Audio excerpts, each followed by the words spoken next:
مسلمان کے دوسرے مسلمان پر کئی حقوق ہیں۔ پہلا حق ہے ایک دوسرے سے محبت کرنا۔ دلیل مسلم کی حدیث، نبی کریم صلی اللہ علیہ وسلم کا ارشاد ہے، تم جنت میں داخل نہ ہوگے یہاں تک کہ ایمان لے آؤ، اور تم ایمان والے نہیں ہو سکتے یہاں تک کہ ایک دوسرے سے محبت کرو۔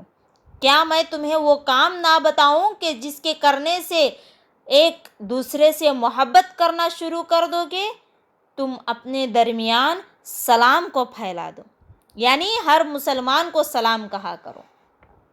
دوسری حدیث ہے موطا امام مالک مرسلاً، تم ایک دوسرے سے مصافحہ کیا کرو، اس سے تمہارے درمیان بغض اور کینہ ختم ہو جائے گا، اور ایک دوسرے کو ہدیہ دیا کرو، اس سے تم ایک دوسرے سے محبت کرنے لگو گے اور تمہارے درمیان دشمنی ختم ہو جائے گی۔ ان دونوں احادیث سے معلوم ہوا کہ ایک دوسرے کو سلام کہنے، مصافحہ کرنے اور ہدیے دینے سے مسلمانوں کے درمیان باہمی محبت پیدا ہوتی ہے اور بغض و عداوت کا خاتمہ ہوتا ہے۔ اور دوسرا حق ایک دوسرے سے ہمدردی کرنا۔ ایک مسلمان کو دوسرے مسلمان کا ہمدرد ہونا چاہیے، اس طرح کہ اس کی تکلیف کو اپنی تکلیف محسوس کرے اور جہاں تک ہو سکے بوقت ضرورت اس کا ساتھ دے۔ نبی کریم صلی اللہ علیہ وسلم کا ارشاد ہے، مسلم کی حدیث ہے، جس آدمی کے پاس اضافی سواری ہو وہ اسے اس شخص کو دے دے جس کے پاس سواری نہ ہو، اور اس کے پاس کھانے پینے کا اضافہ سامان ہو وہ اسے اس آدمی کو دے دے جس کے پاس کھانے پینے کا سامان نہ ہو۔ حضرت ابو سعید الخدری رضی اللہ عنہ راوی حدیث کہتے ہیں کہ آپ صلی اللہ علیہ وسلم نے سواری اور کھانے پینے کے سامان کے علاوہ اور بھی کئی چیزوں کا ذکر کیا ہے، یہاں تک کہ ہم نے یہ سمجھا کہ ضرورت سے زیادہ کسی بھی چیز پر ہمارا حق نہیں ہے۔ اور صحابہ اکرام رضی اللہ عنہم ایک دوسرے سے کس طرح اظہار ہمدردی کرتے تھے، اس کا اندازہ اس قصے سے کر سکتے ہیں ہم۔ حضرت انس بن مالک رضی اللہ عنہ بیان کرتے ہیں کہ حضرت عبد الرحمن بن عوف رضی اللہ عنہ ہجرت کر کے ہمارے پاس تشریف لائے تو حضرت صلی اللہ علیہ وسلم نے ان کے اور حضرت سعد بن ربیع رضی اللہ عنہ کے درمیان بھائی چارہ قائم کیا جو کہ بہت مالدار تھے۔ انہوں نے حضرت عبد الرحمن بن عوف رضی اللہ عنہ سے کہا، میں انصار میں سب سے زیادہ مالدار ہوں اور یہ بات انصار کو بھی معلوم ہے، تو میں اپنا مال 2 حصوں میں تقسیم کرتا ہوں، ایک حصہ میرے لیے اور دوسرا آپ کے لیے، اور اس کے علاوہ میری 2 بیویاں بھی ہیں، آپ کو ان دونوں میں سے جو زیادہ اچھی لگے میں اسے طلاق دے دیتا ہوں، اور جب اس کی عدت پوری ہو جائے تو آپ اس سے شادی کر لیں۔ حضرت عبد الرحمن بن عوف رضی اللہ عنہ نے کہا، بارک اللہ لک فی اہلک و مالک، اللہ تعالیٰ آپ کے گھر والوں اور آپ کے مال میں برکت دے۔ حضرت انس رضی اللہ عنہ کہتے ہیں کہ اس کے بعد حضرت عبد الرحمن بن عوف رضی اللہ عنہ گھی اور پنیر کے مالک بن گئے، اور ابھی کچھ ہی عرصہ گزرا تھا کہ رسول اللہ صلی اللہ علیہ وسلم نے ان پر زرد رنگ کے کچھ آثار دیکھے تو آپ صلی اللہ علیہ وسلم نے ان سے پوچھا، یہ کیا ہے؟ انہوں نے جواب دیا، میں نے ایک گٹھلی کے وزن کے برابر سونا دے کر ایک انصاری عورت سے شادی کر لی ہے۔ تو آپ صلی اللہ علیہ وسلم نے انہیں مبارکبادی دی اور فرمایا، تم ولیمہ کرو خواہ ایک بکری ذبح کر کے ہی۔ بخاری کی حدیث ہے۔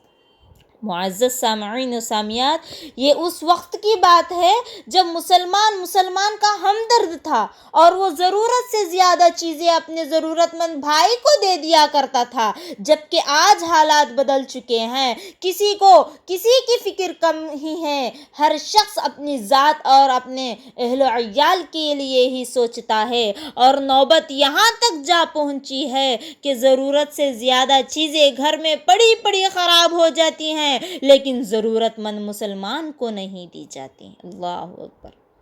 حضرت ابن عمر رضی اللہ عنہ بیان کرتے ہیں کہ ایک وقت تھا جب کوئی شخص اپنے مسلمان بھائی پر دینار و درہم کو ترجیح نہ دیتا تھا، جبکہ آج ہمیں مسلمان بھائی کی نسبت دینار و درہم زیادہ محبوب ہے۔ اور میں نے رسول اللہ صلی اللہ علیہ وسلم سے سنا تھا کہ آپ نے فرمایا، کتنے پڑوسی قیامت کے روز اپنے پڑوسیوں سے چمٹے ہوئے ہوں گے، ان میں سے ہر ایک اپنے پڑوسی کے بارے میں کہے گا، اے میرے رب، اس نے میرے سامنے اپنا دروازہ بند کر کے اپنی نیکی کو روک لیا تھا۔ معزز سامعین و سامعات، تیسرا حق ایک مسلمان کو دوسرے مسلمان پر جو ہے وہ ہے خندہ پیشانی سے ملنا۔ ایک مسلمان کو دوسرے مسلمان سے خندہ پیشانی اور مسکراتے ہوئے چہرے کے ساتھ ملنا چاہیے۔ نبی کریم صلی اللہ علیہ وسلم نے حضرت ابو ذر رضی اللہ عنہ کو ارشاد فرمایا تھا، تم نیکی کے کسی کام کو حقیر مت سمجھو، اگرچہ تم اپنے بھائی سے حشاش بشاش چہرے کے ساتھ ہی ملاقات کرو۔ مسلمان بھائی سے مسکراتے ہوئے چہرے کے ساتھ ملنا بھی صدقہ ہے۔ اور اس کے بعد چوتھا حق، ایک دوسرے سے اچھی گفتگو کرنا۔ ایک مسلمان کو دوسرے مسلمان سے اچھی گفتگو کرنی چاہیے اور آپس میں ایسی گفتگو سے پرہیز کرنا چاہیے جس سے مسلمان بھائی کے جذبات مجروح ہو اور اس کے دل کو ٹھیس پہنچے، جیسا کہ اللہ سورہ بقرہ میں ارشاد فرمایا ہے، وَقُولُوا لِلنَّاسِ حُسْنًا، لوگوں سے اچھی باتیں کہا کرو۔ اور سورہ اسراء میں بھی فرمایا ہے، اور میرے بندوں سے کہہ دو کہ لوگوں سے ایسی باتیں کہا کرے جو بہت پسندیدہ ہو، کیونکہ شیطان بری باتوں سے ان میں فساد ڈلوا دیتا ہے۔ کچھ شک نہیں کہ شیطان انسان کا کھلا دشمن ہے۔ یاد رہے کہ مسلمان سے اچھی اور پاکیزہ گفتگو کرنا بھی صدقہ ہے، جیسا کہ بخاری و مسلم کی حدیث ہے، الکلمۃ الطیبۃ صدقۃ، پاکیزہ کلمہ صدقہ ہے۔ اور اس کے بعد پانچواں حق، مسلمانوں کے لیے رحم دلی، نرمی اور تواضع۔ مسلمانوں کو ایک دوسرے کے لیے رحم دل ہونا چاہیے، جیسا کہ صحابہ رضی اللہ عنہم کا اللہ تعالیٰ نے یہ وصف بیان فرمایا ہے کہ وہ رحماء بینہم، آپس میں رحم دل ہیں۔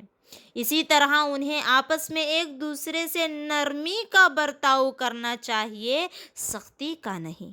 اللہ تعالیٰ نے مومنوں کی ایک صفت یہ بیان فرمائی ہے کہ أَذِلَّةٍ عَلَى الْمُؤْمِنِينَ أَعِزَّةٍ عَلَى الْكَافِرِينَ، وہ اہل ایمان کے لیے نرم اور کافروں پر سخت ہوں گے۔ اور نبی کریم صلی اللہ علیہ وسلم نے حضرت عائشہ رضی اللہ عنہا کو فرمایا تھا، اے عائشہ، بے شک اللہ تعالیٰ نرم ہے اور نرمی کو پسند فرماتا ہے، اور نرمی پر وہ چیز عطا کرتا ہے جو سختی وغیرہ پر عطا نہیں کرتا۔ اور اسی طرح مسلمانوں کو آپس میں عاجزی اور تواضع سے پیش آنا چاہیے، فخر، بڑائی، تکبر کے ساتھ نہیں۔ اللہ تعالیٰ نے اپنے پیارے نبی حضرت محمد صلی اللہ علیہ وسلم کو حکم دیا ہے، سورہ شعراء کی آیت ہے، مومنوں میں سے جو بھی آپ کا پیروکار ہو اس سے عاجزی سے پیش آئے۔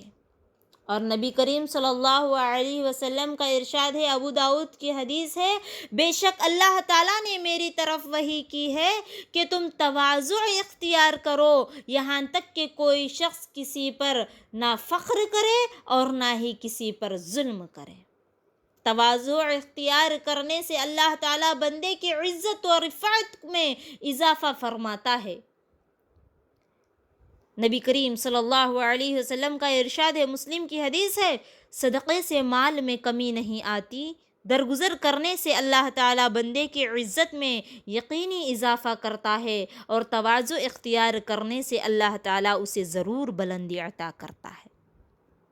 معزز میری ماں اور بہنوں، چھٹا حق جو ایک مسلمان کو دوسرے مسلمان پر ہے، مسلمان بیمار ہو تو اس کی عیادت کرے۔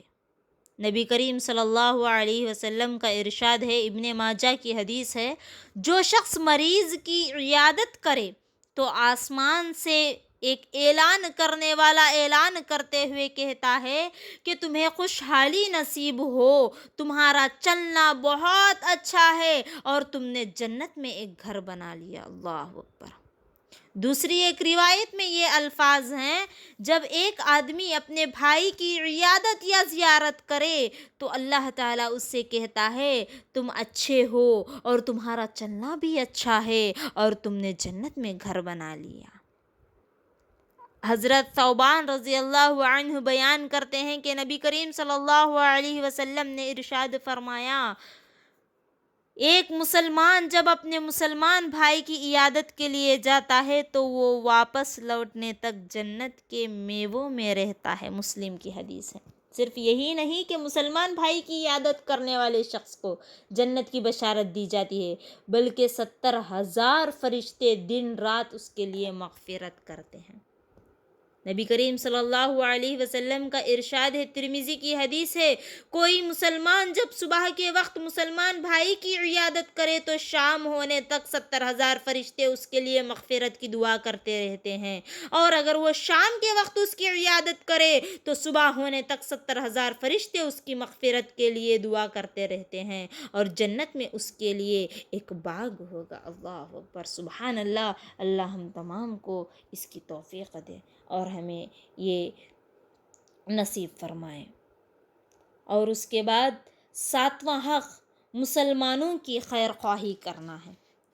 حضرت جریر بن عبداللہ رضی اللہ عنہ بیان کرتے ہیں، بخاری و مسلم کی حدیث ہے، میں نے رسول اللہ صلی اللہ علیہ وسلم کی بیعت کی کہ نماز ہمیشہ پڑھتا رہوں گا، زکوٰۃ دیتا رہوں گا اور ہر مسلمان کے لیے خیر خواہی کروں گا۔ اور خیر خواہی کرنے کا تقاضا یہ ہے کہ وہ اپنے بھائی کے لیے ہر وہ چیز پسند کرے جو اپنے لیے پسند کرتا ہے۔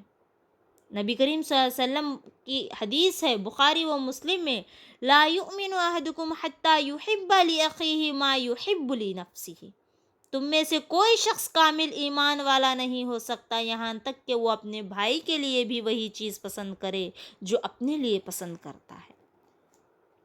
معزز سامعین و سامعات، مسلمان کا مسلمان پر 8واں حق یہ ہے کہ وہ نیکی کے کاموں میں اس سے تعاون کرے۔